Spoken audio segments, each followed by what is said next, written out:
Good morning. Welcome. We'll get started in about 1 minute, but welcome to Listening to Learn using ICPS dialoguing to support child voice at home and at school. My name is Stephanie Colvin-Roy. I'll be your presenter today, and I have surrounded by my wonderful staff members who are going to be doing technical moderation and keeping an eye on the chat.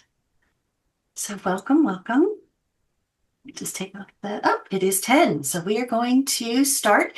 We might have some people still filtering in, but I want to be respectful of your time. This is the first of our spring webinar series hosted by CPSL, the Center for Social and Emotional Learning. And do join us for the next one, which is April 24th. SEL for multilingual learners with Mindy Tyke, excellent presenter. And then I'll be back with you again on May 1st to talk about risk and protective factors. And with that, we'll get right into it. I do just want to say welcome to to all of you, but I do have some friends and colleagues on today, and I just want to say hello and thank you for joining. It's always wonderful to be surrounded by friends. Today, I am introducing some of you, and for some of you, this may be familiar, to the I Can Problem Solve program. And this really, this is not a sales pitch so much as it is, I wanted to share this style of communication with young people so that you had something to go back and try. So regardless of how familiar you are with this program or with other programs like it, I really wanted to give you something that you could go back and utilize right away. So we will be looking at this, the ICPS form of communication. We'll take a look at how child-centered dialogue is different from what we're used to, or the way we're used to speaking, not only to children, but to other people. We'll also look at how this type of communication can strengthen equity and build connection within our family partnerships. You'll practice at least one of our ICPS questions that you can utilize right away, and you'll leave having some practice with what this sounds like in a school environment or home environment or wherever you are working with young children and families. So before we get into the meat of the presentation, I wanted to just get an idea of, have you heard of ICPS, I Can Problem Solve, or its parent program, Raising a Thinking Child? If you could just put your familiarity in the chat. Is this new to you, something you've heard of? Do you have some experience, something that you've used regularly? New. We got a lot of news. Heard of? Oh, wonderful. Tiffany, welcome. I'm going to be very interested to, hopefully we'll get an opportunity to talk to you a little bit about what this looks like in West Virginia. And Ralph Perry, who I work with in Chile, they're doing a wonderful job of implementing overseas. Thank you, everyone. So it looks like new to most of you. So what is one thing that a child has taught you recently? And if you would like to put in chat, that's fine. And if you'd rather speak up, feel free to unmute your mic. Patience, yeah. Would anyone like to open their mic? Not yet. I put this question here because I am amazed every time I work with young people. I don't get to do it as often as I used to, but every time I do, I feel like I learn something from them. And often I have something, I come in and I'm prepared to do something with them, and I have an idea of how it's going to go. And one or more of them will say or do something that just is sort of, it brings almost what I've planned to a whole new level. They have so much to teach us if we're paying attention. So why are we going to talk about this today? I really wanted, I think, honestly, because of everything that's happening with technology, with social media use, with AI, I feel like this is an important conversation to have all the time, but I think it is particularly important to talk about it now. Our young people are, what we're noticing, not just here in the States, but also overseas, is an increase in social problems between children, behavioral problems, impulsivity, things of that nature. And I think, I think we're still sort of bouncing back from everything that happened during COVID and during lockdown. But in addition to that, so many other things that we're being bombarded with. And so by introducing you to this type of language, my hope is that we'll begin to see how sort of shifting the thinking over to children and guiding that process can help better prepare them to not only navigate their relationships, but also to navigate complex problems with more confidence. So again, thinking a lot about technology and social media, what is it that we're doing to prepare them to be able to analyze media, things like that? So the whole crux of this today is really about children being given permission to build their own thinking rather than having an adult come in and solve problems for them.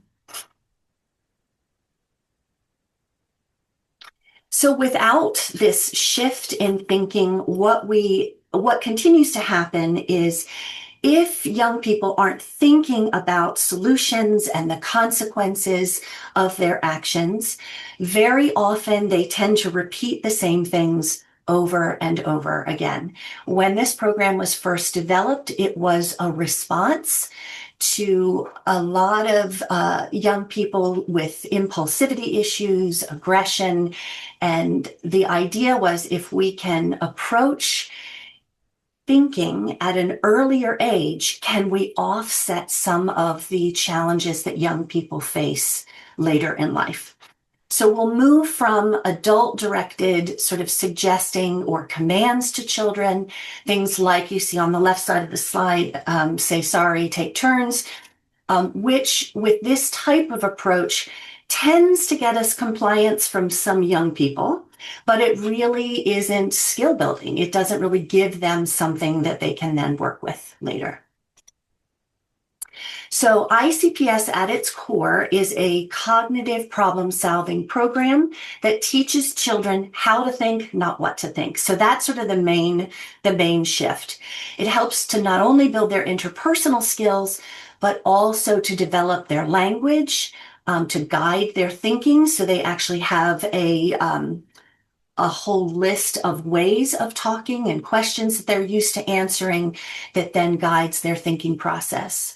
A big part is generating not just one solution, but multiple solutions, and then considering the consequences. It develops the thinking behind social emotional competence. So I think sometimes when we hear social emotional learning, we may think about some of the skills, but social emotional competence is what we hope to gain. So it's not really the starting point, it's the outcome of what we're doing in programs like this one. And this is the bones behind it. So this idea of teaching how to think, not what to think, builds the thinking process that then produces SEL competence. So those interpersonal cognitive skills involve generating lots of solutions, cause and effect, also perspective taking. It's an opportunity for young people to say how they feel and then to reflect on what they're hearing from their peers. This then leads to the SEL outcomes or the competence around self-regulation, empathy, and positive relationships, and certainly positive decision-making skills. And this works because we start early. Children learn the thinking skills early at developmentally appropriate in developmentally appropriate ways. They have skills to practice so that it reduces things like impulsivity and aggression, and increases things like perspective taking, and other prosocial behaviors. It also builds executive functioning. So this is the cognitive process for managing information, recognizing their emotions, controlling behavior to achieve different goals. This includes, executive functioning includes things like working memory, cognitive flexibility, impulse control, and the ability to plan, organize, and increase focus.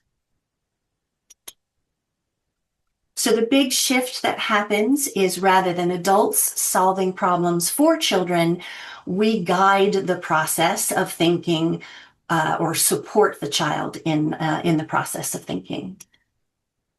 And at the heart of this program is a specific way of speaking with young people, and we'll look at those guiding questions in just a few minutes. So we're shifting from suggestions or commands that sound like, stop doing that or use your words. And instead, we begin with a question. So we approach a situation that we observe with young people, and we might say, what's the problem, or what's happening here? And that sort of gets this process started. Again, this is just a recap before we get into some practice.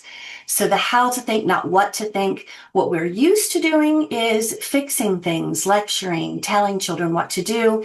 And with ICPS, we ask, we wait. We're going to talk a lot more about the waiting part, and we guide learners. And this is the heart and soul of our program. So this is what we'll be practicing with today. And this is what I would invite you to take with you and practice when you get back into the environments where you're working with kids.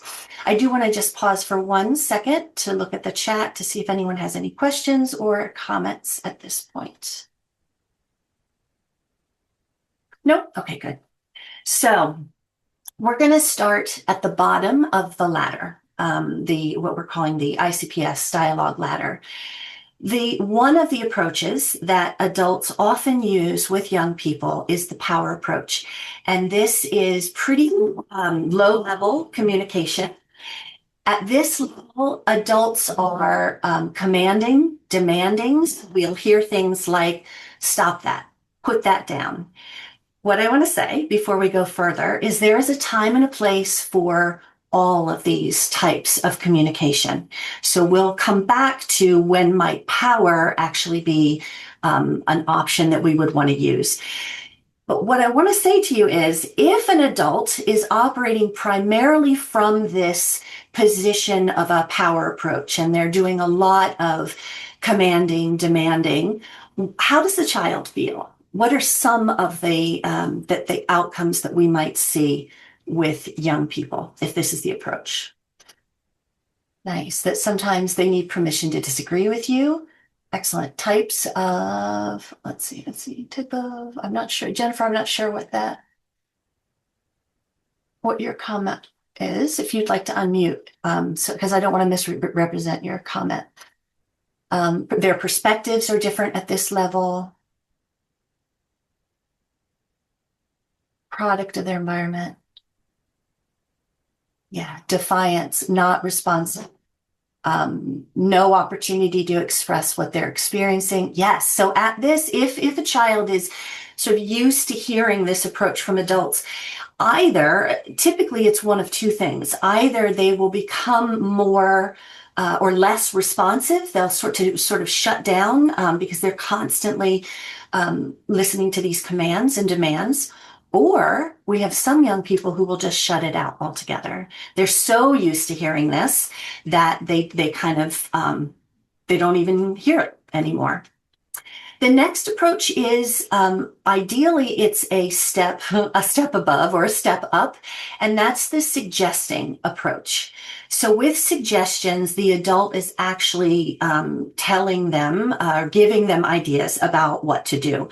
So an example of that might be you should share, use your words. This particular approach, again, there's a time and a place, and it is certainly better than constantly coming at them with that command and demand. But who's doing the thinking in both of these, in the power approach and the suggesting approach? Yes, so no opportunity to express what they're experiencing. Yes.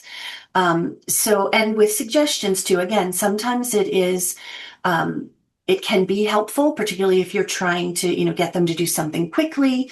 Then maybe, something like, you should share. Again, sometimes it's something we use when we just don't have a whole lot of time, but it's the adult who's doing the thinking. And what I would suggest to you is that sometimes, even though the adult might be saying something like use your words or share, depending on the tone of voice that they're using, it may actually be less of a suggestion and more of a power approach. Then at the third rung of the ladder, we have the explaining approach. And this is what I learned. When I was getting my degree in education, any of the sort of social work, mental health programming that I've learned, it's been this explaining approach. This is where the adult explains what might happen and also usually throws in some feelings. So the adult might say, if you keep grabbing the toy might break and then you'll feel sad. So who's doing the thinking at this stage? Again, it's adult focused. Why we're taught this when we're working with young people, or if we're going to work with young people, is because when they're younger, when they're under the age of 4, they don't know what might happen if they do certain things. So it's the adult's responsibility to communicate to the child, sort of give them the what if scenarios. So when a child is younger, if we say to them, if you keep pulling, it might rip. And then, then you'll be sad because your book is ripped. That's information that is valuable to them because they just haven't had enough life experience yet to be able to necessarily know what the cause and effect is. But at the end of age 3, because some children sort of hit this milestone earlier than others, and certainly by age 4 and 5, if we are still talking to children and sort of doing the thinking for them, if you do this, that will happen, then you'll feel this way, we aren't empowering them to actually practice the things that are in their toolbox. So because they are able to think about different scenarios and how people might feel, this approach becomes really, really effective, again, beginning at about age 4. And most importantly, who's doing the thinking? This is where that shift happens. So earlier I said there's always a time and a place for this type of communication. So when might the power approach be an approach that we would want to use? This is that, the commands and demands. Any ideas about when to use it? Safety issues, absolutely. When there's a safety issue. So what happens if this is the approach that adults are typically opening with and continuing with? Will it be available for them? Will it work when there is, in fact, a reason to stop the behavior right away? And we talked about how, some kids become numb to it. Some kids sort of cower with this type of communication. But really, among the most important reasons why we don't want to sort of live in this place is that when we really need it, when we really need to stop behavior because there is a safety concern, they may not hear it. And I think I mentioned the suggestion approach is perfectly fine. Again, depending on what the tone of voice is. If things are, it's just a quick, we're strapping the kids into the car seat and, they're ruching around and we might say, keep still. so that I can get you buckled in. That's a perfect opportunity for suggestion. We're not going to get into a long dialogue with them about why do you need to be buckled in and what might happen if you're not. But most of the time, if we can shift our conversation to hand it back to the child, we are really preparing them to be able to navigate their interactions with others, to be able to communicate better with adults, their peers, and also to think about the what ifs. Any questions about this ladder so far? So what are some things that stop a child from thinking? And you'll see some of the answers on the slide, but anything that you want to add to that? What is it that may sort of stop a child's thinking in their tracks? Jennifer, yes, the recording will be available. So some of the things that happen is I think we've gotten really used to sort of asking a question and then receiving the answer. And often there are, a select group of kids who want to be the first to answer. And so their little hand pops up immediately.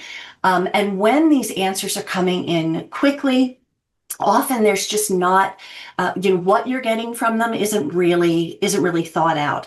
So the adult gives or maybe the adult gives the answer, asking why in a blaming tone. Why did you do what you did? And this, I don't think, is something that stops with young people.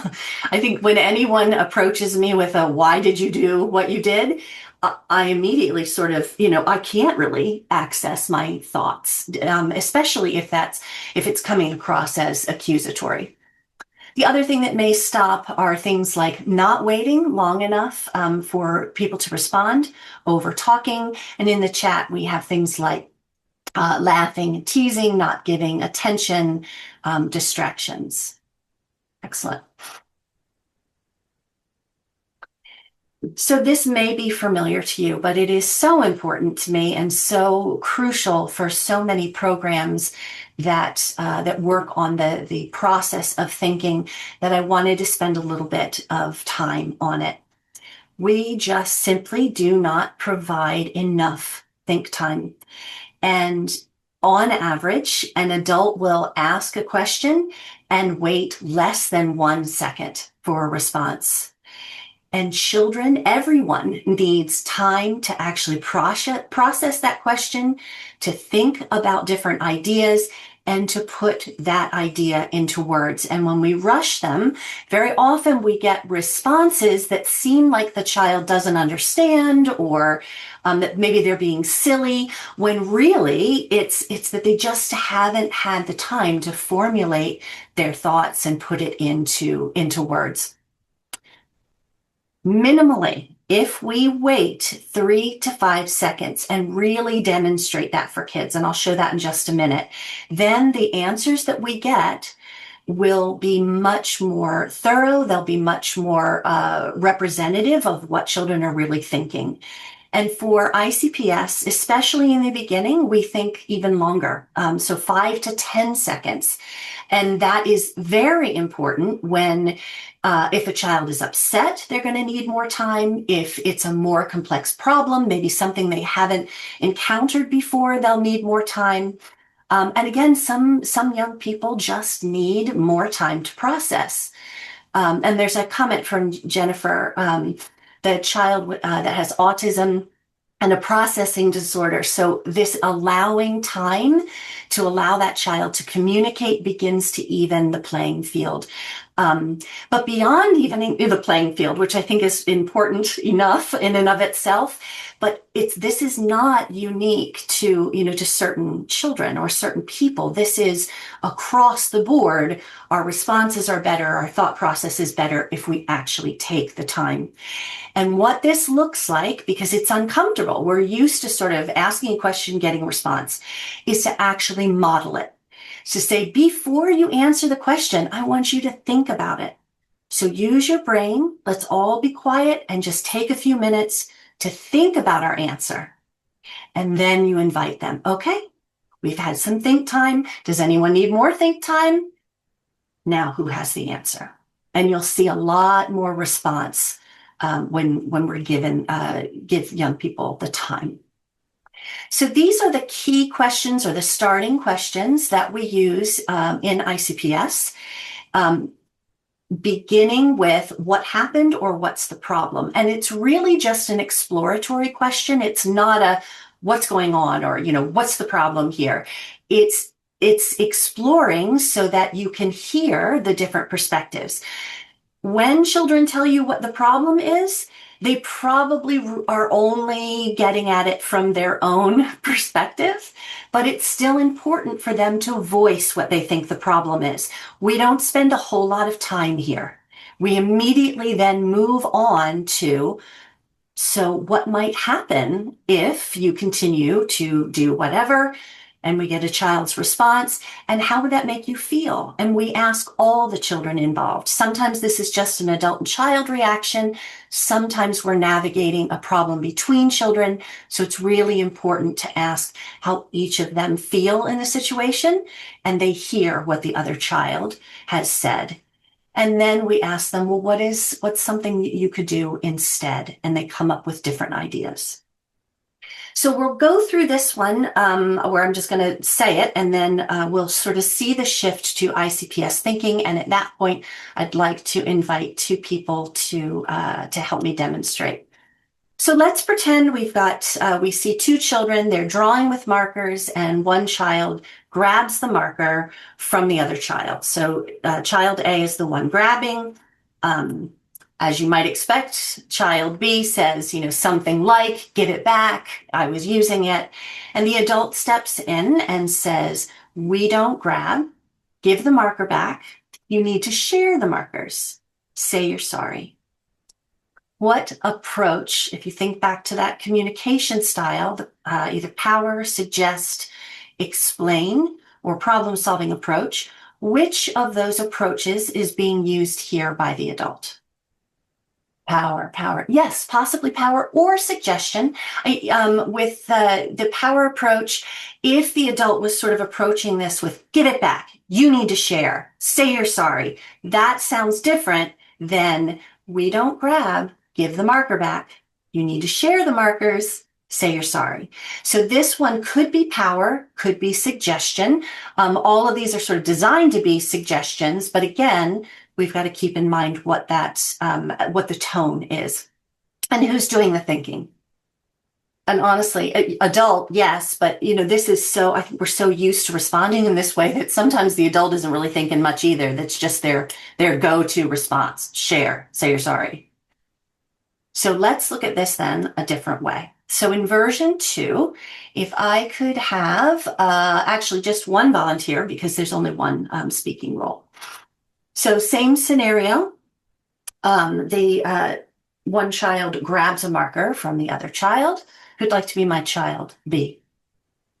Ooh, tough group today. Friday morning. Yes, Jennifer, go right ahead. Hey, give my marker back. What's the problem? What happened?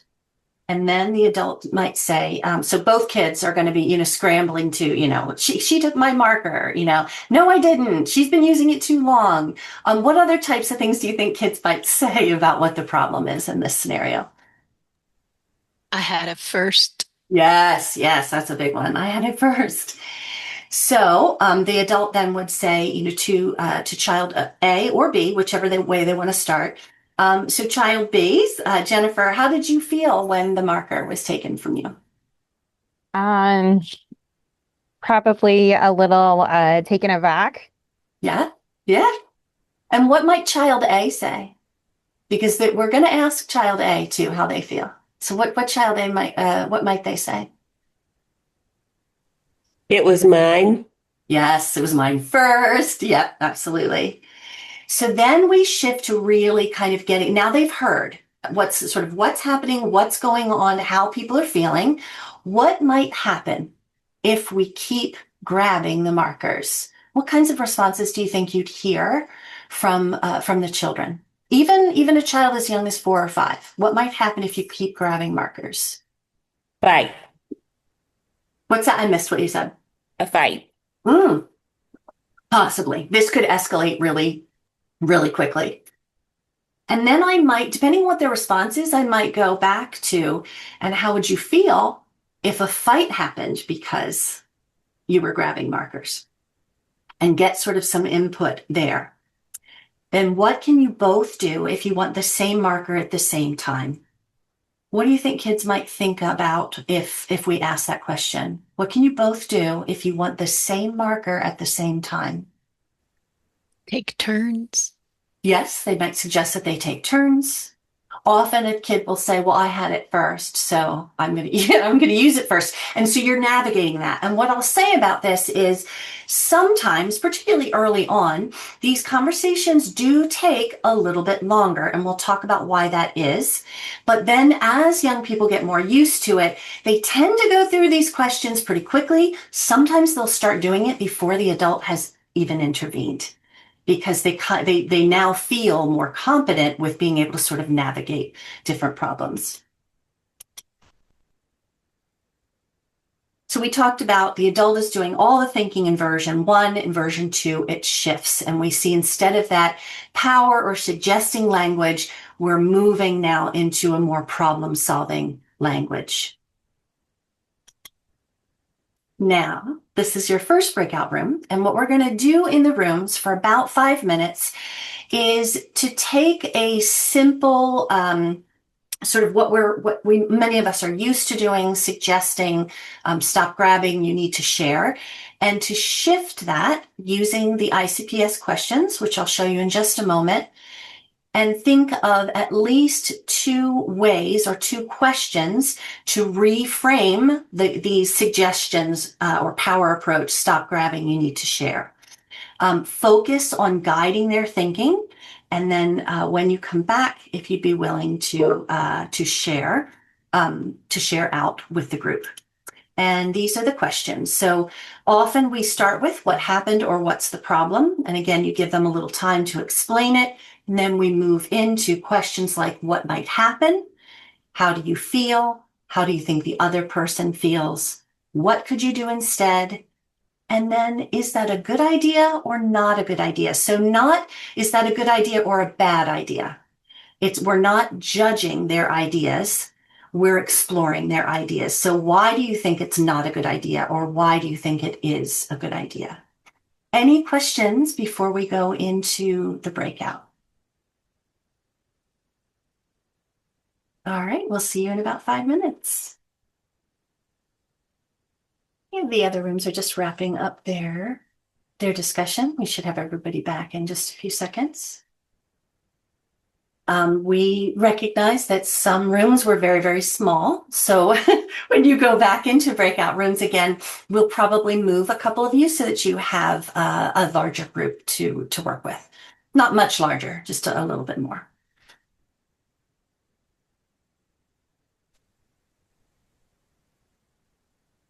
Welcome back. Oh, it's nice to see faces.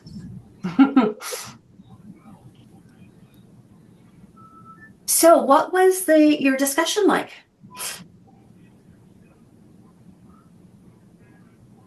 How did you shift the thinking? Was it easier than you thought, harder than you thought?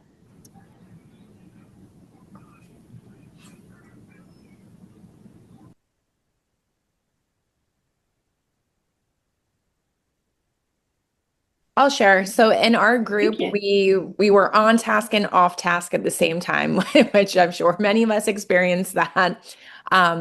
We didn't per se go through an exact situation. We were actually talking about all the connections to the different capacities of work that the 3 of us do, both development, professional development with teachers, with families, and then even our interactions with kids themselves. So we were making a lot of connections and seeing the value in it, even if we didn't precisely go through the role play, Stephanie. Excellent. Wonderful. No, I think this may be a shift, may be new. I mean, I think some of us have sort of dabbled in this type of communication, but I think the part of the, being able to then practice is sort of, how might this work in my environment? How easily what I will tell you is, this is an approach for young people.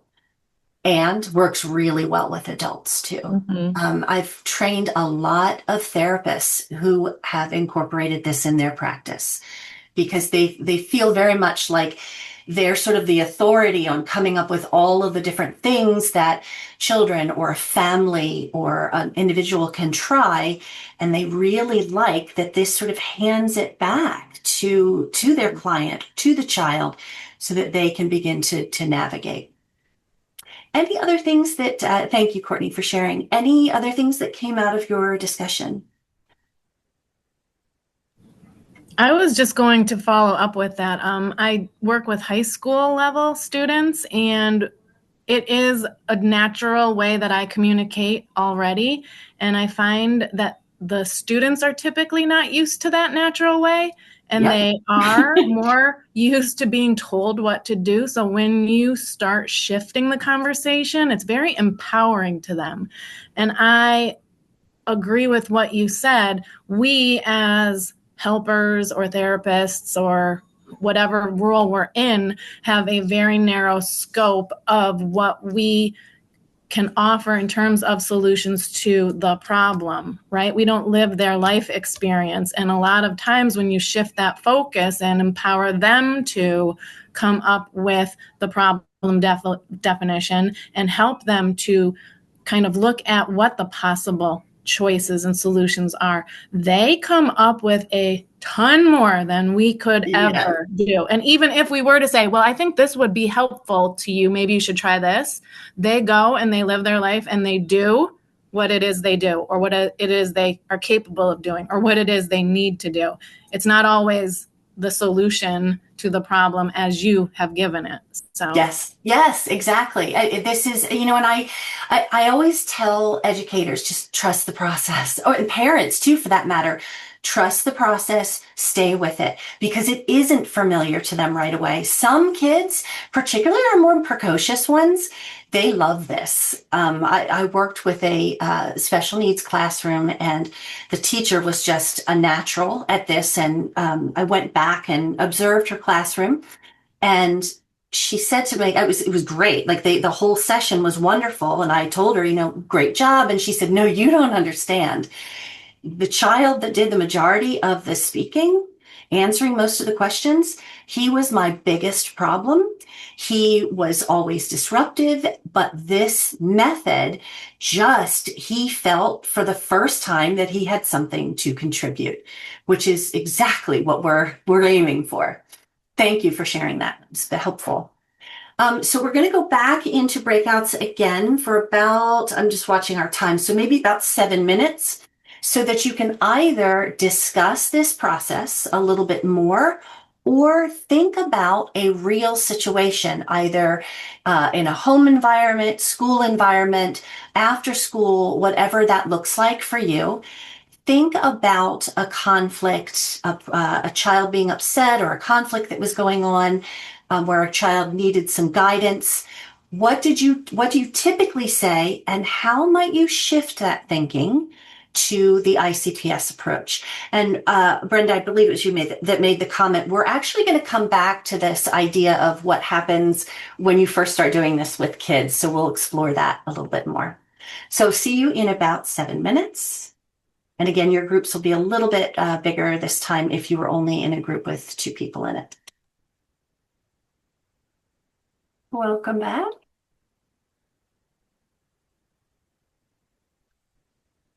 Hope that gave you enough time. I'm always mindful about the time, and that's like, oh, we've got a couple more slides, and did I give them enough time? And is there anything that you would like to share from that experience? Anything that felt challenging, things that were brought up? If you had more of a discussion instead of a practice, were there any things that you wanted to lift up from your discussion? I can share. My name is Sarah Renee, and in our group, we had a couple of social workers in addition to educators, and so we're thinking about this model in relation to how children and students use language. So specifically, slurs, racial slurs, homophobic language, any of the the ableist isms and how this model could be used. Not necessarily, I think it's hard, especially if it's a teacher, right, that's catching it in the moment to go through these steps in front of a whole class, but it's just how do we quickly address and then maybe table this model for later. But I was just thinking how it could be helpful for me to share with some of our deans of students at our school. Excellent. Thank you for sharing. And you'll see my contact information at the end. I am more than happy to share some resources with you.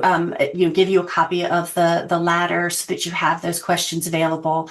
And we can also have I think we can have the PowerPoint available as well. Any other things that you want to lift up from your conversations?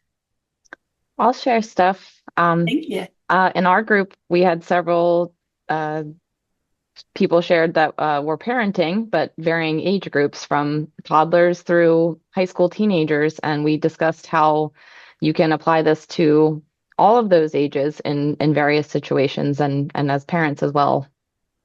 Yes, absolutely. Thank you. So one of the things that I hope that you saw from this, and this actually was mentioned or with the comment earlier about needing to have all the strategies, needing to have all the answers, we don't anymore. It's about really not a lot of questions, but a few questions that we can ask so that we don't have to come up with all of the different ideas. We've done that. We have spent a long time building their vocabulary, building their sort of toolbox on how to think through problems. So now we're giving them the opportunity. So not about saying more, but about asking in a different way. So some of the, what I will say, and this, Christina and I were having a discussion during your breakout, this does take some practice. When Christina was saying that she wishes she'd started this with her kids when they were younger. I didn't get to start it with my kids when they were younger. And when I first started using it with Liam, I think he was in middle school. And when I shifted to, what do you think might happen and what could you do instead? He literally said to me, just tell me, mommy, just tell me what to do. So this is different for them. It is, what I will say is for some kids in particular, some of our high flyers, they're used to having a right answer, the right answer. And so when you ask them to come up with more than one answer or think of the consequences, they have a bit of a deer in the headlights moment because they're not used to adults asking them questions. They're used to adults sort of speaking at them, and they do get better. But what I would say is kids get better faster than we do. We are so used to talking to people in a way that is more lecture, authoritarian. I have the answers. This is the response I expect, that it is often more of a learning curve for us to shift the way that we talk than it is for young people. The children respond very well to this and relatively quickly. It is very effective across settings. This is not just a plug and play, unique to certain environments like in the classroom. The idea is that this shifts language across culture, across different settings, so that everyone is communicating in a similar way with shared language. Then the child feels much more comfortable using it because they're hearing these questions and they're being empowered at home, in the classroom, etc. The other thing that's really important to note about this process is that it does help to even the playing field, to lift up individual voices and collective voices and to increase equity, because not all children express the same way. There are a lot of children who start speaking before they've fully formulated a thought. And that isn't necessarily a bad thing. That's just how they do it. And so what this process allows is more time for them to get at what it is they're trying to say, and they almost always have something really valuable to say. It just takes them a little while to get there. Very effective for neurodiverse children because there is a specific language that we teach young people. Everyone has an entry point. They've all learned the same skills. Some are going to bring different emotional vocabulary words and more than others, but they all have the same skills going into navigating problems and relationships. It's culturally responsive in the sense that we're not making assumptions about their answers. We're asking questions to explore, honoring those different communication styles, and listening before interpreting. Some of the mistakes that we make, particularly early on, is that we might be asking questions, but we're asking them in a way where we have an anticipated response that we're trying to get at. So it's more about sort of pulling back from that. I think I know what they're going to say, and just leaving that sort of space available for them, that sort of welcoming space for different communication. So in the next few days, I'd like you to think about, what is an ICPS question? Is it how do you feel, or what might happen that you might want to use and with the young people or with the adults that we're working with? And this is I won't, because of time, I won't actually ask you to answer it, but I do want to address some of the questions in the chat. So Karen's question is, curious if you feel that children are able to use this in different environments, home, at school, or do they tend to apply in the setting with their given opportunities to practice? Yes, it does make sense. Not all adults are on board with it, which is why it's important to sort of share this communication style, because any adult can learn it and begin to utilize it. What I've noticed is if there are environments where this type of communication is not welcomed, they almost present like a different child in the settings where they are able to communicate. What I will say is sometimes that's convincing to other adults, whether it's parents or other classroom teachers. Often they'll say, what's going on? What are you doing differently?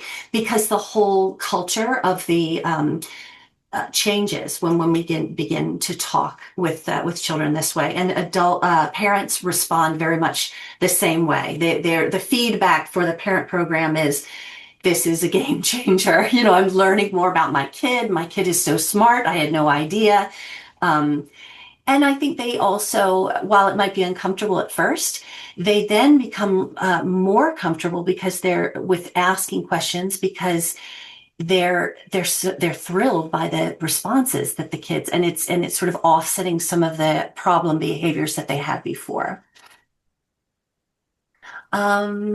Yes, I will absolutely make the PowerPoint available.